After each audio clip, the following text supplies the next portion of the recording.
할렐루야. 앞뒤로 옆으로 인사하십니다. 사랑합니다. 축복합니다.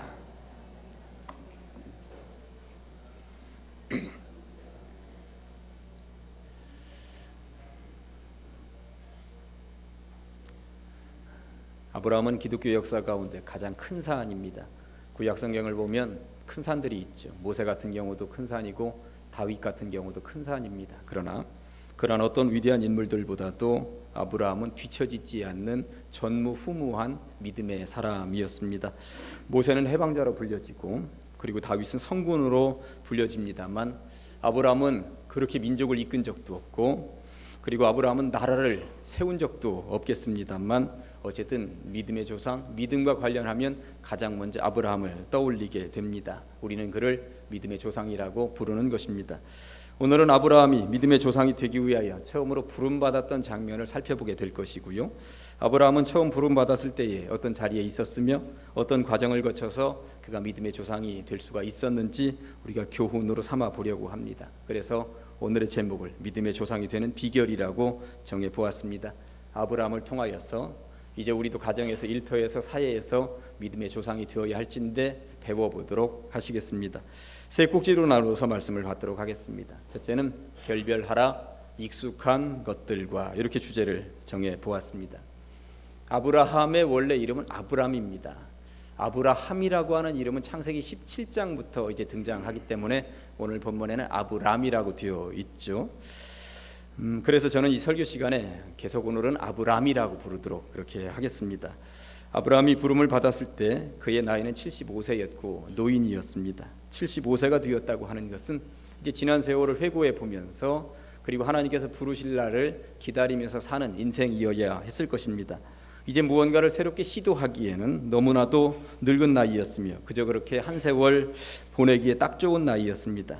전설에 의하면 이 아브라함의 아버지는 대대로 우상장수였다고 전해져 있습니다. 우상장수였다라고 하는 것은 우상을 은으로 팔아서 먹고 사는 그런 집안이었다고 보시면 되는 것이고, 옛날에는 가업을 그대로 이어받는 전통이 있기 때문에 아브라함도 그 일 하다가 갈 사람이었습니다. 당시에 아브라함이 살던 지역은 문명 4대 발상지 가운데 하나인 메소포타미아 지역이었죠. 강을 끼고 있었기 때문에 물이 많았고요. 덕분에 농사짓기에 안성맞춤이었습니다. 그러다 보니 문명이 발달하게 되었고 사람들이 이곳저곳에서 몰려들었던 지역이 그 지역이었습니다. 잘 살게 되면 잘 사는 대로, 또 못 살게 되면 못 사는 대로 사람들의 이 심성에는 종교심이 있기 때문에 너도 나도 우상을 사서 자기 집에 하나씩 놓기를 원하고 있었던 시대였습니다. 그러다 보니 우상장수는 망할래야 망할 수가 없는 잘 나가는 집안 가운데 하나였습니다. 불황을 타지 않았을 것이며 많은 돈을 벌었을 것이 분명합니다. 그렇게 평탄하게 잘 나가던 아브라함에게 오늘날 하나님께서 부르셨고 그에게 새로운 명령을 내리셨습니다. 너는 너의 고향과 친척과 아버지의 집을 떠나 내가 보여줄 땅으로 가라. 1982년에 미국에서 아주 재미있는 사건이 하나 벌어졌습니다. 미국의 레리 월터스라고 하는 사람이 살고 있었는데 이 사람의 평생 소원은 하늘을 한번 날아보는 것이었어요. 그래서 고등학교를 졸업한 이후에 공군에 입대하게 되었습니다. 하늘을 한번 날아보자. 공군에 가면 전부 다 하늘 한번 나는 것인 줄 알았던 것이죠. 그런데 공군에 갔는데 이 시력이 별로 좋지 않은 거예요. 시력이 좋지 않으니까 비행기 조종사로 누구 세워주지를 않는 거죠. 그러다 보니까 이 비행장 마당이나 쓸고 그리고 새나 쫓고 하다가 결국 제대하게 되었습니다. 그리고 하늘 나는 것을 이제 포기해야 될 것인가 하는 즈음에 아이디어가 하나 떠올랐습니다. 하늘을 어떻게든 날아보자. 헬륨 가스를 한 탱크 준비하게 되었고 풍선이 1m 20cm 정도 되는 단단한 풍선 45개를 준비했습니다. 그리고 헬륨 가스를 거기다가 집어넣기 시작을 했습니다. 45개가 하늘로 둥둥둥둥 뜨는데 그 밑에는 자기가 평소에 앉아 있었던 의자를 이제 묶게 되었고 자기 몸도 거기에다가 묶었습니다. 그리고 소총 하나를 준비했습니다. 이 소총을 준비한 것은 하늘을 다 날고 구경한 이후에 풍선을 하나씩 터뜨리면서 땅으로 내려앉겠다라고 하는 생각을 가지고 있었던 것입니다. 밑에 매달아 놓았던 줄을 딱 끊자마자 하늘로 슝 하고 올라갔는데 갑자기 3,300m까지 올라갔습니다. 그리고 주변을 쭉 쳐다보는데 얼마나 천지가 멋있겠습니까? 이 구경 저 구경 하고 이제는 내려와야 되는데 총을 들어서 풍선을 하나 터뜨리려고 했더니 이쪽 풍선 터지면 이쪽으로 슉 기울을 것 같고 이쪽 풍선 터지면 이쪽으로 기울을 것 같고 벌벌 떨려서 풍선을 터뜨리지를 못한 거예요. 그리고 하늘을 떠다니기를 무려 14시간 만에 항공기 한 대가 지나가다가 공중에 떠있는 레리의 풍선을 발견하게 되었고요. 비행사는 무릎에 총을 올려놓은 채 공중에 떠다니는 사람이 있다고 관제탑에 보고를 하게 되었습니다. 헬리콥터가 급히 날아가게 되었고 레리는 극적으로 구조가 되었습니다. 이미 지상에는 이 소식을 들은 기자들이 구름대처럼 몰려 있었습니다. 얼마나 많은 사람들이 구경이 났다 하면서 몰려 있는지 모릅니다. 한 기자가 레리에게 물었습니다. 왜 이런 일을 하게 되셨습니까? 레리가 이렇게 대답을 했다고 합니다. 사람이 그저 그렇게 앉아서 뭉구적거리고 살 수만은 없지 않잖아요. 사람이 그저 그렇게 앉아서 뭉구적거리고 살 수만은 없지 않잖아요. 이 대답은 정말 멋진 대답이었습니다. 제가 볼 때 이 대답은 하나님께서 우리를 향하여 주시고자 하는 그러한 마음인지도 모르겠다는 생각을 제가 해보았습니다. 실제적으로 하나님은 그저 그렇게 뭉구적거리며 살기를 원했던 사람들을 부르셔서 크게 사용하셨다는 이야기가 성경에 얼마나 많이 등장을 합니까? 모세를 80세에 부르셨습니다. 40년은 애굽 왕궁에 살았고 나머지 40년은 미디안 광야에서 양을 치면서 그저 그렇게 살다가 갈 인생이었습니다.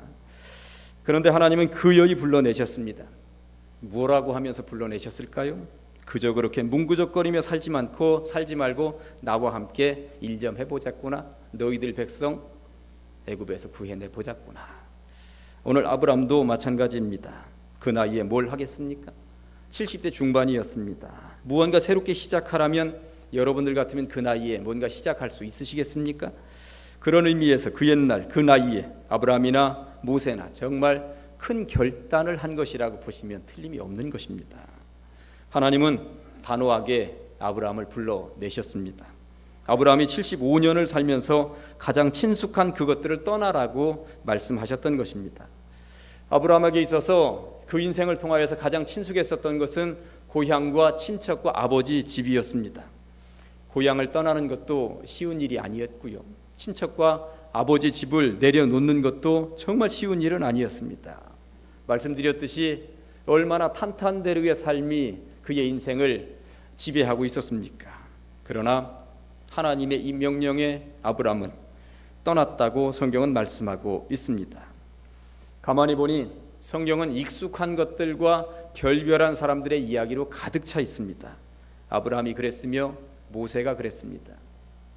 이스라엘 백성들이 430년간 뭉구적거리며 살고 있었던 애굽 땅에서 하나님은 뭉구적거리며 거기 그렇게 살고 있지 말고 떠나라, 나와라 이렇게 말씀하셨습니다. 이사야도 예레미야도 그리고 아모스도 익숙한 것들과 결별해야만 했습니다. 신약시대의 베드로도 요한도 야고보도 그 익숙한 갈릴리 바다와 결별해야만 했습니다. 그렇다면 오늘날 우리에게는 무엇을 떠나라고 익숙한 그 무엇과 결별하라고 주님께서 말씀하고 계실까요? 무엇을 떠나라는 말은 살고 있던 고향 땅을 떠나서 이사가라는 말이 아니라 다른 말로 하면 익숙한 것들과 결별하라는 하나님의 명령입니다. 제가 군대 다녀왔을 때 이 머리가 이제 한 달, 두 달 되니까 이제 길러지기 시작을 하는 거예요. 제가 여러분들이 들으면 웃겠습니다만 가르마를 이쪽으로 할 것인가 이쪽으로 할 것인가 제가 그 고민을 한참을 했습니다. 군대 가기 전에 이 왼쪽 가르마였거든요. 그런데 군대 다녀온 이후에 변화를 한번 줘볼까 이런 생각이 들었던 거예요. 사람들 이렇게 남자들을 조사해 보았더니 대부분이 왼쪽 가르마를 하고 있더라고요. 그래서 그때부터 제가 오른쪽 가르마를 하기 시작을 했습니다. 변화를 줘보자. 남들하고는 다르게 살아보자. 그랬던 것입니다. 이 앞에 있는 우리 북카페 이름이 햇살고운이에요. 원래대로 하면 고운 햇살이 엿봄에 왔습니다. 그런데 바꿔본 것입니다. 그랬더니 굉장히 운치 있고 더 좋지 않습니까? 작년에 산악회 조직한다고 해서 몇 번 다니다가 못했습니다만 산악회 이름을 하늘맑은이라고 이렇게 이름을 지었습니다. 원래 맑은 하늘 해야 엇법에 맞는 것입니다. 그런데 바꿔보았습니다.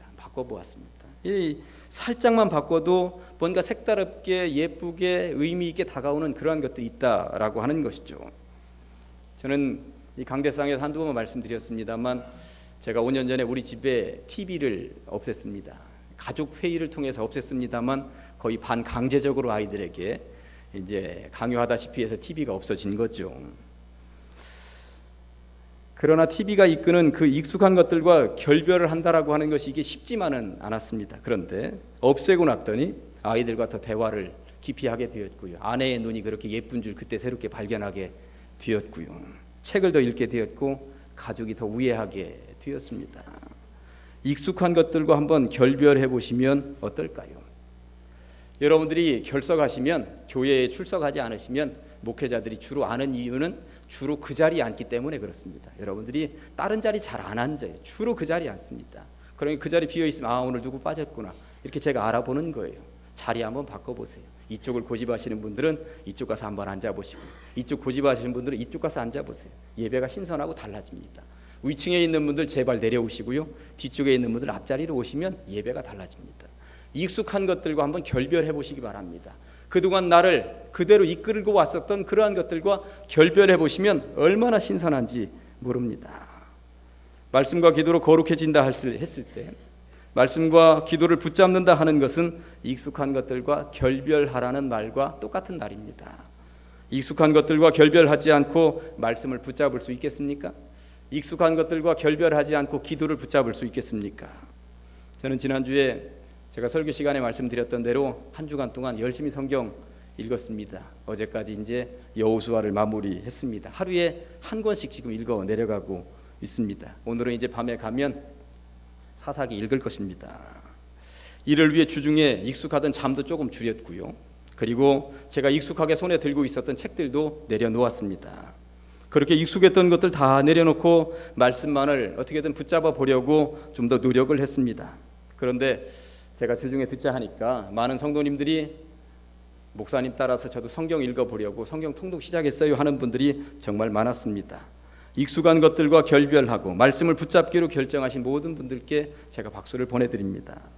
최근에 새벽 기도에도 요즘 꽉 차고 있고요. 심야 기도에도 엊그제 꽉 찼습니다. 익숙한 새벽잠과 결별하려는 우리 교회 성도들의 많은 움직임에 정말 저는 감사합니다. 익숙한 이불을 걷어내 보시고요. 익숙한 잠을 몰아내 보세요. 익숙한 것들과 결별하는 삶이 때로는 주님께서 진정으로 원하시는 삶이라고 하는 것을 여러분들 믿으시기 바랍니다. 아브라함은 그렇게 지난 75년 동안이나 머물렀던 그 익숙한 고향을 떠나기로 결정한 순간부터 믿음의 조상이 되기 시작했는지도 모릅니다. 신앙의 넓이와 깊이는 익숙한 것들과의 결별을 단호하게 결단하는 그 순간부터 되는 것이지 그렇게 하지 않는 한 절대 내 것이 될 수 없다는 사실을 믿으시면서 믿음의 조상이 되기 위한 과정 첫 발걸음 익숙한 것과 결별하시기를 간절히 축원합니다. 오늘 주제 두 번째, 예배하라 어떤 환경에서도. 아브라함의 고향이 메소포타미아 지역이었다고 말씀을 드렸습니다. 문명의 4대 발상지였다 하니 얼마나 먹고 살기가 편안했겠습니까? 그런데 떠나라 해서 떠나면 사실 하나님께서 이끌어 주시면 더 좋은 곳으로 데려다 주셔야 맞는 것 아니겠습니까? 그런데 떠나라 해서 떠나고 하나님이 인도하시는 대로 갔더니 물설고 낯설은 곳으로 나왔는데 보니까 거기가 광야인 거예요. 말이 좋아 광야지 광야는 끝이 보이지 않는 돌무더기 낮은 구릉의 연속입니다. 물을 얻기 위해서 겨우겨우 오아시스를 찾아야만 했고요. 아는 사람 하나도 없는 막막한 길을 언제까지인지도 모르고 걸어가야만 했습니다. 그런데 이런 아브라함에게 하나님께서 주시는 약속을 한번 보시겠습니까? 사실 이 약속이 더 기가 막힙니다. 7절에 뭐라고 되어 있는가 하면 앞부분만 보면 여호와께서 아브라함에게 나타나 이르시되 내가 이 땅을 네 자손에게 주리라 하신지라. 우리는 이 말씀에 보통 아멘 하면서 읽었습니다. 그런데 이 말씀을 자세히 읽어보면 별로 아멘 하고 싶지 않은 생각이 들 수도 있습니다. 지금 이 말씀은 고향을 떠난 아브라함에게 당장 너에게 땅 한 평이라도 준다는 이야기가 아닙니다. 누구에게 주겠다는 거예요? 네 자손에게 주겠다는 이야기입니다. 그런데 자손이 언제적 자손이냐면 500년 후에 자손에게 주겠다는 약속인 것입니다. 지금 아브라함이 딛고 있는 이 땅의 주인은 아브라함이 아니라고 하는 것이죠. 아브라함의 후손이라고 이야기하고 있습니다. 그러니 이게 무슨 말입니까? 아브라함아, 너는 그냥 선발대로 온 거야. 너는 선발대일 뿐이야. 이 말씀을 하고 계신 것입니다. 이런 말씀 앞에서 우리들 같으면 어떤 생각이 들었을까요? 아니, 하나님, 이게 뭡니까? 내 평생 살아온 고향 땅 버리고 불러내셨으면 좀 더 편안하고 평탄한 곳 주시면 얼마나 좋습니까? 내 평생 본 적도 들은 적도 없는 이 광야는 무엇이며 나한테는 땅 한 평도 안 주시고 내 자손들에게만 주시겠다니요. 그럼 저는 이 광야에서 그냥 떠돌다가 죽으란 말입니까? 아니, 그럼 내 후손들에게 주실 500년 후에 그 후손들 불러서 여기가 네 땅이다 하시면 되지, 500년이나 앞서서 나를 이렇게 불러내셔서 그 약속만 주시는 의도는 무엇입니까? 그러지 않았을까요? 사실 아브라함을 불러내셨는데 하나님께서 우리들의 상식으로는 이렇게 말씀하셨어야 맞습니다. 여기가 네 땅이니 여기서 농사짓고 살아라. 네가 살던 땅보다 여기가 훨씬 좋지? 얼마나 좋으면 내가 너를 일부러 여기까지 데리고 왔겠니? 여기서 살아. 좋지? 좋지. 이랬어야 맞습니다. 그런데 아브라함이 그 약속의 땅을 아무리 둘러보아도 결코 좋은 땅이 아니에요. 더군다나 아브라함에게 당장 이 땅을 주지도 않으시겠다는 거예요. 이건 네 땅 아니다. 누구 땅? 네 후손들 땅. 여러분들 같으면 어떻게 하셨을까요? 그런데 오늘 말씀의 중요한 것은 이러한 상황에 아브라함이 어떻게 했느냐가 중요한 것이죠. 7절 중간에 보니까 이렇게 되어 있습니다. 자기에게 나타나신 여호와께 그가 그곳에서 제단을 쌓고, 8절에서 거기서 베델 동쪽 산으로 옮겨 장막을 치니 서쪽은 베델이요 동쪽은 아이라. 그가 그곳에서 여호와께 제단을 쌓고. 아브라함이 가는 곳마다 제단을 쌓았다고 성경은 분명하게 말씀하고 있습니다. 제단을 쌓았다라고 하는 말은 오늘날의 우리말로 하면 예배를 드렸다는 말이고, 예배를 드렸다라고 하는 말은 우리말로 다시 해석을 하면 감사했다는 말입니다. 현재 아브라함의 상황이 세상적인 시각으로는 감사할 일이 하나도 없는 것입니다. 그런데 아브라함은 감사를 살려냈다는 말씀입니다. 제단을 쌓았고요, 예배했습니다. 그 감사와 예배를 하나님께서 받으신 줄로 믿습니다. 이 시간에는 감사와 관련된 영상을 좀 하나 보려고 하는데요. 영상 한 5분짜리 보시고 제가 뒤이어서 지속적으로 설교하도록 그렇게 하겠습니다.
감사할 것이 하나도 없던 미즈노 겐조, 그는 주어진 환경이 어떠하든지 간에 감사하는 법을 알았습니다. 그리고 그것을 표현하는 법을 알았습니다. 시로 남겼고요. 일본에서 가장 많이 예수 그리스도를 전한 사람이 되었습니다. 미즈노 겐조, 그는 일본 땅 가장 척박한 환경에서 믿음의 조상과도 같은 역할을 했던 것입니다. 어떤 환경에서도 감사와 예배를 회복하시는 2015년이 되시기를 주님의 이름으로 간절히 축원합니다.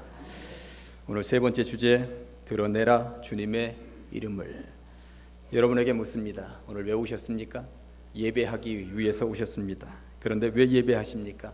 하나님께 기대어 복받기 위하여, 하나님께 기대어 내 사업이 좀 잘 되었으면 좋아서, 하나님께 기대어 내 몸이 치유받았으면 좋겠다 싶어서, 하나님께 기대어 내 자녀들의 행복을 위해서.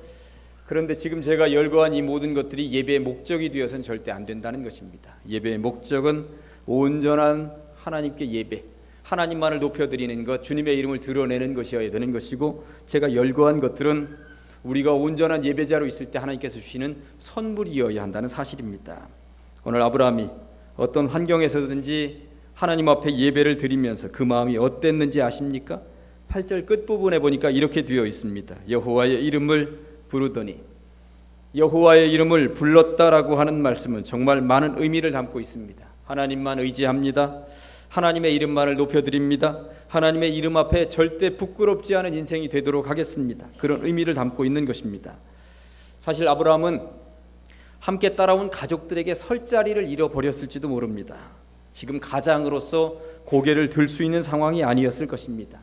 아내도 조카 롯의 가족도 먼 길을 따라왔는데, 아브라함이 신나는 일을 좀 만들어주거나 무언가 엄청난 것을 보여주면 얼마나 좋습니까? 그런데 보이는 것이라고는 허벌판에 나무 한 그루도 없고 돌무더기 뿐인 거예요.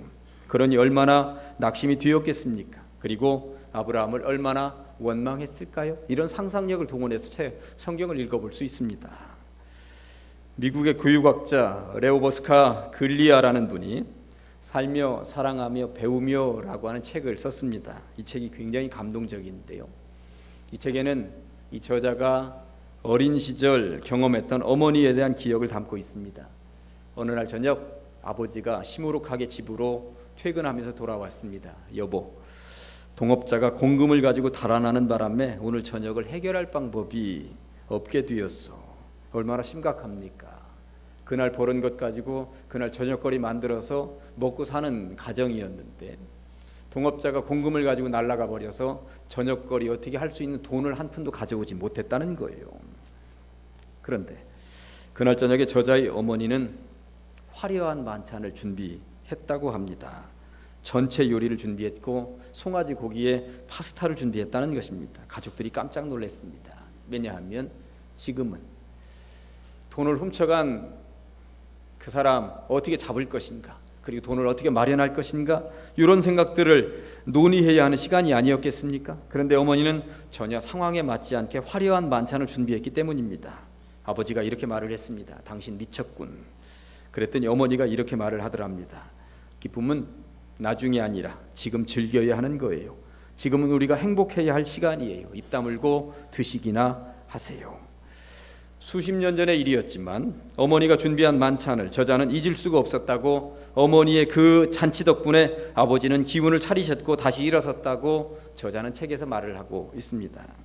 아브라함의 상황은 불평과 불만으로 가득 차서 입이 퉁퉁 불어 있어야만 하는 상황이었습니다. 그 먼 길을 달려 여기까지 왔는데, 부름받아 무조건 달려왔는데, 텅텅 비어있는 들판은 곡식 하나 내놓을 생각이 없으며 물 한 방울 품어낼 생각이 전혀 없어 보였습니다. 더군다나 하나님께서는 이 아브라함에게 땅 한 평 너에게 주실 의향이 없다고 말씀하고 계십니다. 500년쯤 후에나 후손들에게 주시겠다고 약속만 하실 뿐입니다.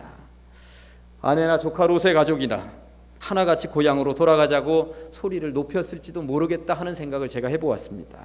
그런데 아브라함은 기가 죽지 않았습니다.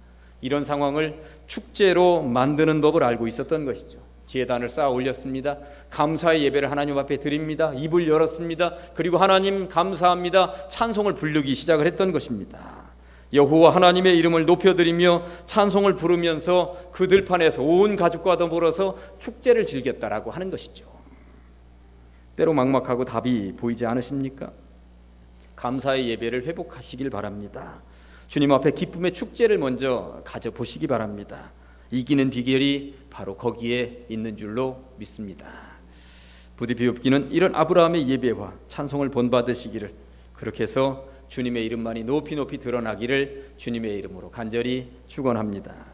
이제 말씀을 정리합니다. 하나님께서 아브라함을 부르시면서 분명하게 말씀하셨습니다. 그런데 수천 년이 흘렀습니다만 오늘날 우리들도 그 음성을 들어야 할 줄로 믿습니다. 따라 하시겠습니다. 결별하라 익숙한 것들과 예배하라 어떤 환경에서도 드러내라 주님의 이름을. 부디 비옵기는 익숙한 것들과 결별해 보시기를, 어떤 환경에서도 예배를 먼저 살려내시기를, 이런 삶을 통하여 주님의 이름만을 드러내시는 축제를 즐기시기를, 그렇게 살아감으로 2015년도에는 가정에서 일터에서 믿음의 조상이 되어 가시기를 주님의 이름으로 간절히 축원합니다. 기도하시겠습니다. 하나님 아버지 감사합니다. 2015년의 문을 주님의 은총 가운데 열게 하시니 감사합니다. 우리를 일상의 안일로 이끄는 익숙한 것들과 결별하는 결단을 하게 하여 주시옵소서. 우리의 인생을 통하여 광야와도 같은 인생의 과정을 거칠 수도 있겠으나 환경의 지배를 받지 아니하며 어떤 상황에서도 주님께 감사의 제사로 예배하게 하여 주시옵소서. 내 멋대로 살며 나의 이름이 드러나는 것이 아니라 우리의 삶을 통하여 주님의 이름만이 드러나는 기쁨과 축제의 삶이 되게 하여 주시옵소서. 하나님께서 아브라함을 부르셔서 믿음의 조상으로 삼아주신 말씀을 읽으며 우리의 가슴이 뛰는 것을 느꼈습니다. 분명 주님께서 오늘날 우리를 우리 가정에서 믿음의 조상으로 부르고 계시기 때문인 줄로 믿습니다. 이 부름에 아멘하고 달려가게 하시며 우리의 일상이 주님의 마음으로 가득 차게 하여 주시옵소서. 예수님의 이름으로 기도합니다. 아멘.